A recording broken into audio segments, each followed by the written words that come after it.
Lovie, rookies have made a big impact this year, including a couple on your team. What do you make of this year's rookie class, and do you recall a rookie class that has made such an impact? It seems like each year the rookies get better and better. You know, looking at the draft, we thought it was there was a deep draft of players that could come in. I've always been a coach that believed in playing rookies. We look to see who our best players are here. It doesn't matter how old they are. You know, if they have more experience, or you like for them to have more experience, but we don't go on that. So it was a good class coming out, and our rookies, just looking at ours, we liked all of them. I thought Danielle Manning could come in and contribute for us right away. He has that type of talent. I thought Devin Hester could be a special player.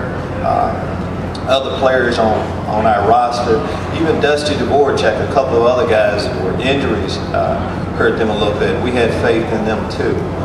Mark Anderson was a surprise a little bit. I'd like to say that I thought he would get over 10 sacks, 12 or whatever he ended up getting. But sometimes you get a guy that steps up like that. But I think this class coming out this year, there'll be rookies that play. I think that's just a trend nowadays. Younger guys can come in and help you quickly. What is it that you like the most of Rex Grossman? Where are you? Over here. Okay. Gracias. What is it that you like the most about Rex Grossman when he gets on the field? What's that quality that you like so much of your quarterback? That quality. It seems like I should be able to throw you a quick answer since I've answered that so many times. Rex Grossman is a leader.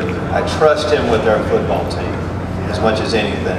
You have to feel that way about the guy that makes everything click. I trust him. He's our leader. He's a good football player. It's as simple as that. I've seen him through all types of situations, and I like what I see every time I'm around him. Lovie, Coach. Yesterday, a lot of the guys are talking about the quality of the surface of the field and how fast they feel they were going to be on Sunday. Talk about how that's going to affect the game, the speed of the game on Sunday. Yes, listen. Well, we're a fast team. You just look at, by position. We have smaller guys. We put a premium on speed. Besides playing on an artificial surface, last couple of weeks, we've been. That surface we played in, it slowed us down probably a little bit. Now, though, guys feel like they can, make good plans, make good breaks, and us just play as fast as we're capable of playing, being a fast football team. So I think it's as simple as that.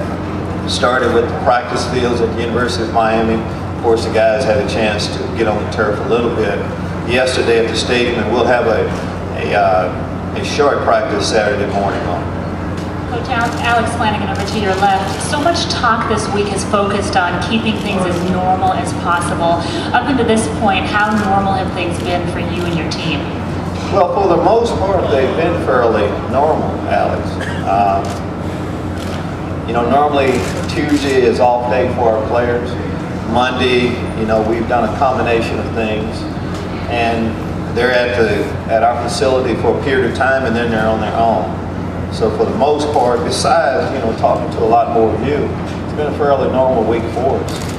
But today is really when they'll see, that regular routine. Once we're going to have meetings right after this. We'll have a walkthrough, then practice. And once you get to that, it doesn't really matter where you are. Just your team out there getting better. Right. In 1994, when you were at the University of Tennessee, did you see any characteristic of Peyton Manning's that made you think that he was going to be so successful in the NFL? And how different is he right now compared to that time? Back there at the University of Tennessee, Peyton was a special player in high school coming out. So he had great size. He had that, whatever it is, right away. You could tell that right away, but you never know how good.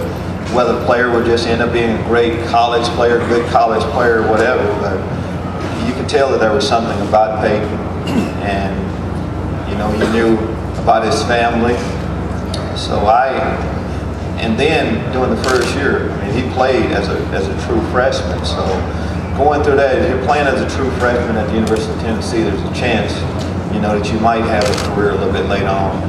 And I've seen that. Of course, first year in the league, he stepped up right away, and he's been a good player ever since. Lovie. Over here. How you doing? How you doing? Several of my colleagues would like to know what's the genesis of your first name. Well, okay. I had a great Aunt Lavanna. They were planning on a boy, or a girl, I should say. They got a boy, and we went with Lovie. Since then, I've tried to, we have 3 sons, I have grandsons and all that. My wife, Mary Ann, hasn't cooperated with me. I thought it would be a good deal to keep the Lovie name going, but it seemed like it'll stop with me. That's how. Lovie, to your right. A lot has been made about how you're not much of a yeller to the team and stuff, but how do the players know then when you're not happy with them if you're not yelling? Oh, I think they know. There's a look, like right now. I mean, as I'm talking with you, I mean, you can tell that, everything's okay. We're on the same, wavelength, but once you are upset, I think guys know. And I just think, and if they don't know, you tell them. I just don't think you have to yell and scream to tell them. They're real men. They understand. See Moose Muhammad coming by here, you can talk to him like a real man and he gets it. 3 more questions. Coach Jesse Emmer with Sold Out Sports. There's been a lot of talk about your faith in a man of God, and I'd like to ask you, how does that affect how you coach your players, and how do your players interact with you as a basis of that? Okay, good question. First off, I think Jesus Christ would like, he wants us all to be successful. So you start with that. I think God would like for us to do our best at all times. Work hard.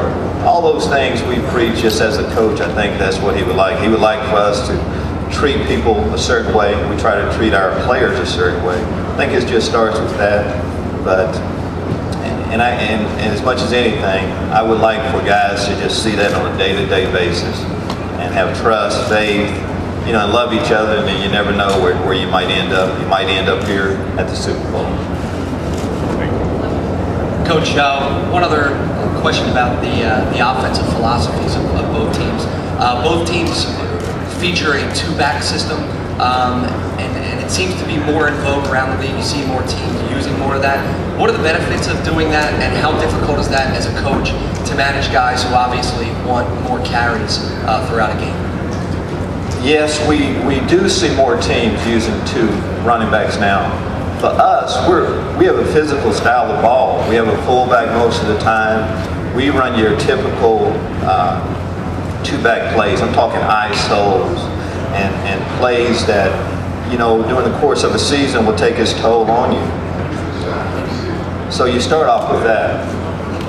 So happens we have 2, 3 good running backs, and you like to play all players that you think will give you a chance to win. But I think with the amount of physical contact players take during the course of a season, it'll all wear on you unless you spread it out a little bit. As far as managing it, I think there are enough carries to go around. A perfect day for us would be similar to the New Orleans game when we had about 46 carries. I think if you're getting over 40 carries, there's enough plays for all, for both of our tailbacks to feel good about what they're doing and their opportunities to make play.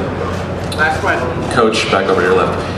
It seems like there's a group on this offense that hasn't got maybe its fair share this week. It's been the receivers. Could you comment on what they meant to your team this year, but especially with an eye on Rasheed Davis? Guy's had kind of an unusual background football-wise, and just what he has meant to this group as well. Yes. Our number 1 receiver, of course, is Moose Muhammad. Great player, great team leader, one of our team captains. He's done a super job. Going into the season, we were talking about establishing a number 2 receiver. Bernard Barron has gone beyond the call of duty for that. He's established himself as a deep threat that we really needed in our offense. Rasheed Davis also establishing himself as the number 3 receiver. Just a perfect slot guy, good quickness, runs good routes, is a competitor. We all know the story of him making it to the National Football League. And I'm going to talk about our 4th receiver too, Mark Bradley. A lot of talent. The New York Jets game, he had as much to do with us winning that game as possible. And Justin Gage has stepped up. So we like our receivers. They produced for us this year. as Rex has gotten them the ball. Thank you.